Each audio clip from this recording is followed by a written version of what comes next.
Es una bendición a esta hora poder llegar a cada uno de ustedes. 5 de la tarde, ya la gente está llegando del trabajo, ya se está quitando los zapatos, ya se está poniendo cómodo para ver el programa en esta hora. Una bendición. En lo que usted se enfría, después de darse un baño, se le enfrían los pies. Usted le dice a la esposa suya, si usted tiene a su esposa, que le lleve su cafecito y su cosa ahí, donde usted esté sentado ahí. En lo que usted se refresca, va el programa. ¿Usted quiere algo mejor de ahí? No, pero hay veces, pero mejor de ahí no se quiere. Dios mío. Bien, pues en esta hora tenemos por acá un invitado que nos visita. Él es de aquí, pero reside en la provincia de Higüey, la Sultana del Este, y está con nosotros en el día de hoy, Ramón Alberto Batista, con nosotros. Le bendiga, varón, le bendiga mucho a todos los oyentes. Un saludo en primer lugar para mis padres pastores, los primeros que me formaron, Héctor Pinal, José Agustín González, de aquí de Santiago también, de la Iglesia Pentecostal, y allá donde me congrego en la Altagracia, un saludo para el pastor Jorge G, Mayra de G y Jonah. Esa es la iglesia que me congrego, se llama Ministerio Iglesia de Dios Sostén Divino.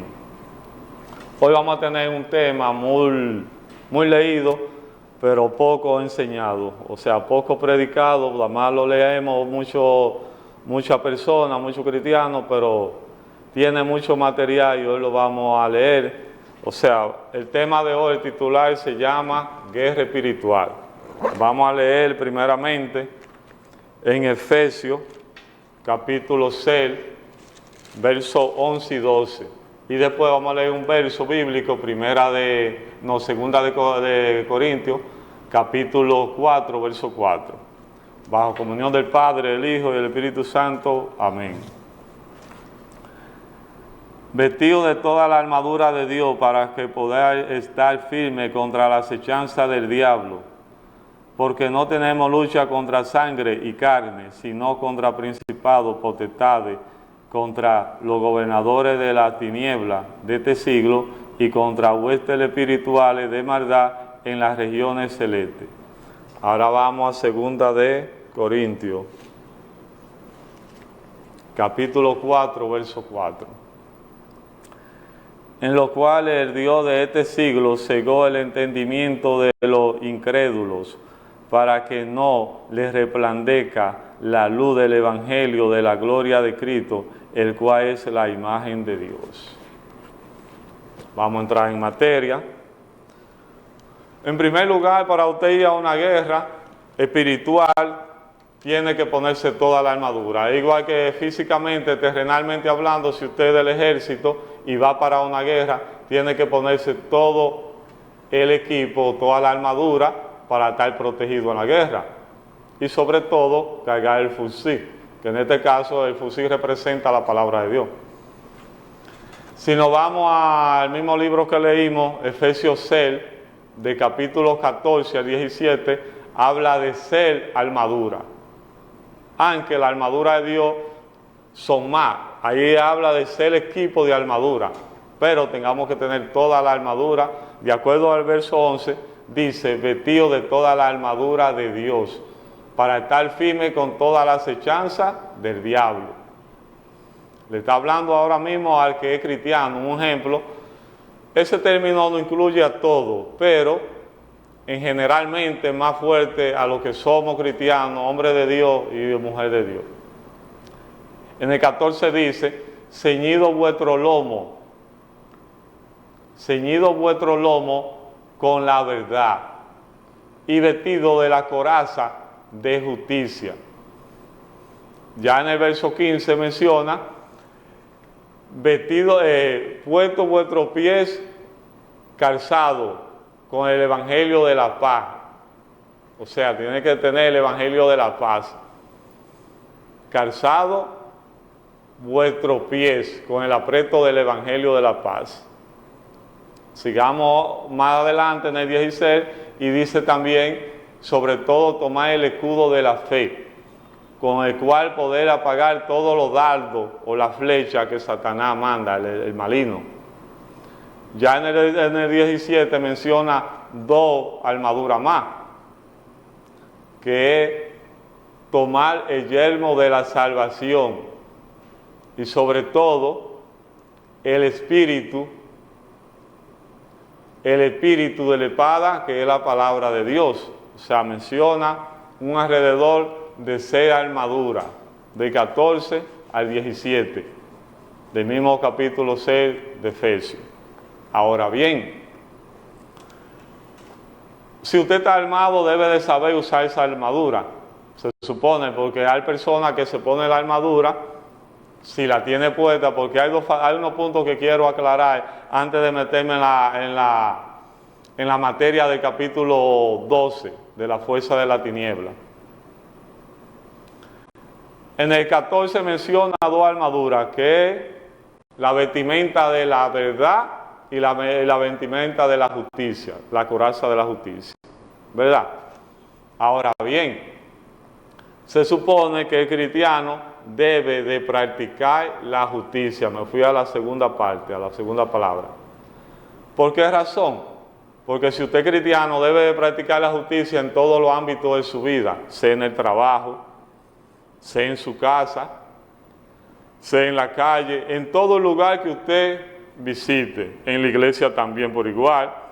Por ejemplo, yo trabajo turismo. Si yo tengo un compañero y me dice un cliente, mira esos $50 para ti, el compañero tuyo. Si yo practico la justicia, yo tengo que cambiarlo y darle 25 al que andaba conmigo como compañero. Eso es practicar la justicia. ¿Por qué digo esto? Porque a veces muchos cristianos hoy día, sí, somos salvos por gracia, pero a veces usan la gracia para pecar deliberadamente, y usted no puede usar la gracia, porque he podido observar muchas cosas. En el pueblo de Dios tengamos que limpiarnos, o sea, meternos más en la cosa de Dios. ¿Por qué razón? Porque si yo no practico la justicia, ¿sabía usted que yo estoy perdiendo la corona de la vida?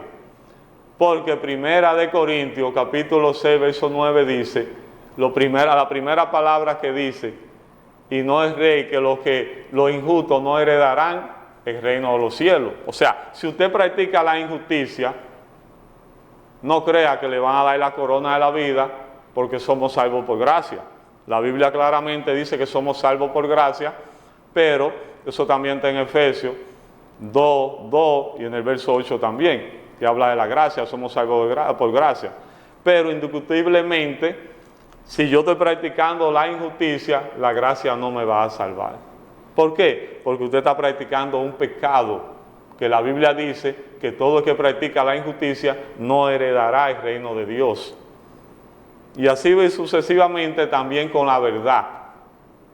La Biblia dice que el padre de mentira, ¿quién es? Satanás. Eso está en Juan 8:44. Primero el Señor le dice a los fariseos y escribas, le dice, hay fariseos y escribas, quieren hacer los deseos de su padre, que fue primero homicida y no permaneció en la verdad, cuando la verdad no está en él y es padre de mentira. O sea, que si una persona cristiano, bautizado, doctrinado, se queda practicando la mentira, lamentablemente va a perder lo más valioso. ¿Qué es lo más valioso? La salvación, la corona de la vida. Ande habla del capítulo 17, del mismo capítulo de Efesios 6, 17. Ande habla de, ponte el yelmo de la salvación. El yelmo de la salvación tiene 2 significados en ese momento. El yelmo es lo que del casco que se ponían los romanos. O sea, ese es el casco que usted se pone, pero también la salvación. ¿Por qué lo incluye los dos? Porque el enemigo ataca en los pensamientos, con depresión a la persona, y usted lo reprende y le dice, tengo la esperanza de la vida eterna. Ese es el yelmo de la salvación, pero usted tiene una protección, un casco. Por eso la Biblia habla de toda la armadura de Dios, vestido de toda la armadura de Dios. El Evangelio es un camino que uno debe de guardarse en todo el sentido de la palabra. O sea, que si yo o cualquier persona que sea cristiano, por ejemplo, está practicando la injusticia en el pueblo del Señor, sea cristiano o cristiana, lamentablemente está perdiendo la corona de la vida. Lo más importante que usted tiene que evaluar es, recuérdese que Judas Iscariote duró 3 años andando con Jesucristo, fue uno de los 12 escogidos, del número de los 12. Y si usted se va a Lucas 12:3, dice que Satanás entró en Judas Iscariote, que el sobrenombre era Judas Iscariote. O sea, entró en Judas. Ahora bien, ¿por qué entró Satanás en Judas? Si usted se va a Juan 12, 5 y 6, se dará cuenta por qué. Cuando antes de esos versos 5 y 6, María, la hermana de Lázaro, ungió a Jesús con un perfume, le vació un perfume a Jesús. Y Judas dice en el verso 5, ¿por qué gastar ese perfume cuando se podía vender por 300 denarios y dárselo a los pobres? Pero en el verso 6 dice que no era porque quería cuidar de los pobres, sino porque era ladrón y era quien cargaba la bolsa. O sea, lo que daban, Judas Iscariote era que lo cargaba. Judas Iscariote era el tesorero. Y dice ahí al final del verso 6 que él sustraía de lo que daban de la bolsa. O sea, Judas Iscariote anduvo con Jesucristo 3 años y perdió su salvación, perdió su vida. ¿Por qué? Porque le abrió la puerta al enemigo en la codicia y robó. O sea, andaba con el autor de la vida y el autor de la gracia, que es Jesucristo. Entonces, por eso quise, antes de profundizar ahora el verso 12, hacer unos cuantos aclarantes ahí, unos puntos. Que el cristiano debe de practicar lo que dice la Biblia y lo que predica. ¿Para qué? Para que se pueda salvar. Porque lamentablemente el caso, somos salvos por gracia, como dice la Biblia, pero si usted no practica lo que dice la Biblia y guarda los mandamientos, si usted no practica la justicia, si usted no practica la verdad, si usted es un mentiroso, es injusto en muchos casos, y practica la injusticia, usted no se va a salvar. Somos salvos por gracia, pero hay que someterse a lo que el Señor nos dio, los mandamientos. Y aparte de eso, toda esa vestimenta usted debe de tener encima, de andar en verdad, andar en justicia, predicar el Evangelio, que es una de la armadura, el aprieto del calzado, el Evangelio de la paz, tomar el yelmo de la salvación, ponérselo también, y también usar la palabra, que es la espada del Espíritu, que es la palabra de Dios. Entonces todo eso debemos de practicarlo. ¿Para qué? Para también no estar inmune a la acechanza del diablo, porque cuando usted no tiene el casco, el yelmo de la salvación, Satanás lo golpea espiritualmente y usted va a caer. Esto es en sentido espiritual. Todo lo que hablamos en sentido espiritual, en la vida física, tengamos que vivirlo para tener toda esa armadura, para poder estar preparado para toda la acechanza del diablo, estar firme a toda la acechanza del diablo. Pero primero dice, puesto toda la armadura de Dios. O sea, el cristiano debe ponerse toda la armadura de Dios, para cuando esté orando y reprenda a un demonio, sal por en el nombre de Jesús de Nazaret, no le diga al demonio, tú no tienes autoridad porque tú eres un mentiroso o tú practicas la injusticia. Ese es otro factor que también incluye en la vida cristiana. Los demonios saben cuando tú andas en pecado o andas bien. Ahora bien, vamos a entrar en el capítulo 12. Vamos a entrar en materia en el capítulo 12. Lo primero que dice que no tengamos lucha contra sangre ni carne, sino contra principados. ¿Qué representa un principado? En el sentido, en el idioma griego, significa hacha. Hacha es el rango más superior en rango. Viene siendo como un ejemplo, un presidente o un rey que da la delegación y hace el diseño de la ley. hace la estrategia para entregárselo a quién. Es la máxima autoridad. Recuérdese que en Daniel 10:13, cuando el ángel le llega a Daniel, dice que el príncipe de Persia se me opuso 21 días y tuvo que pedir ayuda que viniera el arcángel Miguel, el príncipe, para dejarlo pasar, a darle la noticia y la revelación a Daniel. O sea, que los príncipes están asignados a naciones, a continentes también, a república. Ahora bien, ¿qué significa una potestades? Porque el cristiano también debe de saber con qué lucha. Porque muchas veces leemos, le pasamos por arriba el verso bíblico, pero no sabemos lo que significa. Y es bueno saber el significado para usted saber cómo debe de pelear. Es una guerra espiritual, es un mundo espiritual. A lo que los científicos, muchos, la mayoría no creen en eso, porque no se puede ver. Las potestades son, en el griego significa exousia, es la palabra que se usa en el griego. Ahora bien, ¿qué significa la potestad? La potestad es la que recibe toda la ley autorizada para ejecutar, que ya fue entregada por el príncipe de la tiniebla, porque estamos hablando del mundo espiritual, de la fuerza de la tiniebla. Es un mundo espiritual. Y por eso dije en el principio que el cristiano debe estar bien preparado y con toda la armadura bien puesta, sin estar practicando el pecado, para que la armadura de Dios le pueda funcionar. Porque los demonios saben cuando usted anda en pecado y anda fiel ante Dios también. Ahora bien, las potestades se encargan de muchas áreas, se encargan de suplir información, o sea, de susurrar, para que el mundo terrenal practique y apruebe leyes que no están de acuerdo con Dios. Por ejemplo, sacar la Biblia, para que los niños no den... En el año 60 en los Estados Unidos sacaron la Biblia.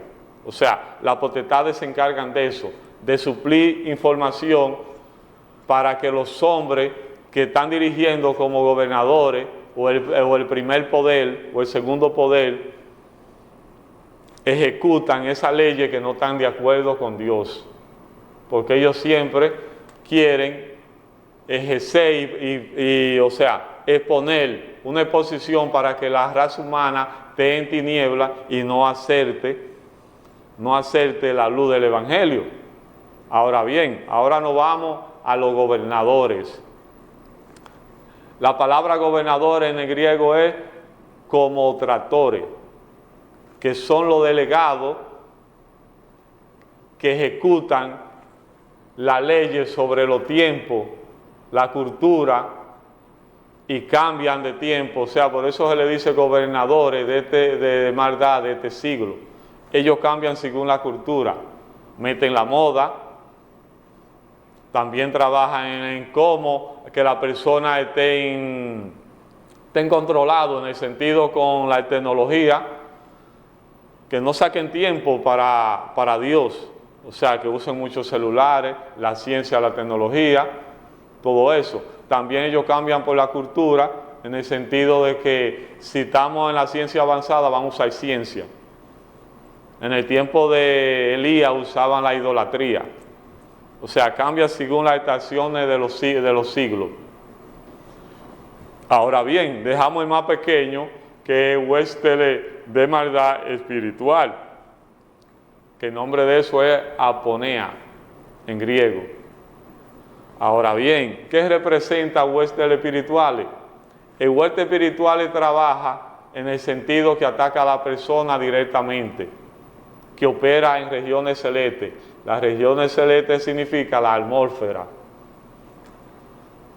Ahora bien, ¿cómo lo ataca? O sea, también tiene un derivado de que dice que son soldados y tropas. Los soldados te atacan directamente. Por eso es el rango más bajito. Te atacan con depresión, con enfermedad, con tentación, con enfermedad, con angustia, raíz de amargura. O sea, los huéspedes espirituales atacan a la persona directamente. Pero los tres rangos que menté anteriormente trabajan con naciones, hacen un trabajo con naciones, continentes, países, repúblicas, o sea, están asignados a trabajar en gran manera para llevar multitudes o llevar naciones, llevar continentes y países. Ahora bien, leímos en 2 de Corintios capítulo 4:4 que el Dios de este siglo ha cegado el entendimiento de los incrédulos para que no le alumbre la luz del Evangelio de la gloria de Jesucristo. Ahí debemos entrar todos los que somos cristianos y enseñar y ayudar a las personas que no han aceptado a Jesucristo. ¿Por qué? Porque el enemigo quiere llevar toda la humanidad ¿a qué? A la perdición, tenerlo en tiniebla, tenerlo enredado para que nadie acepte a Jesucristo. Dice el Dios de este siglo, o sea, refiriéndose a Satanás. Jesús en una ocasión dijo, en Juan 14:30 dijo, y ya no hablaré mucho con vosotros, porque viene el príncipe de este mundo y nada tiene en mí. Ahora bien, todos los cristianos debemos prepararnos, en el sentido de ponernos toda la armadura de Dios y estar preparados. En primer lugar, para salvar nuestra vida, porque si usted no se puede cuidar usted mismo, no puede cuidar a otro. A los bomberos le dan un entrenamiento que es primero que se cuiden ellos. En el sentido, deben de salvar vidas, pero si hay un incendio y hay un niño que está desmayado, él no se puede quitar el oxígeno y ponérselo al niño, porque él se va a desmayar y los dos van a morir. Él tiene que seguir con su protección y sacar el niño. O sea, en un sentido que si usted no se sabe cuidar a usted mismo, no puede cuidar a otro. Entonces, en el sentido de toda la armadura de Dios, todos tengamos que tener una armadura limpia. En primer lugar, para no perder la salvación, y en segundo lugar, para no tener la guardia baja, porque si usted tiene la guardia, si no tiene una de esta armadura, el enemigo va a entrar en su vida y lo va a derribar, y va a entrar en su casa.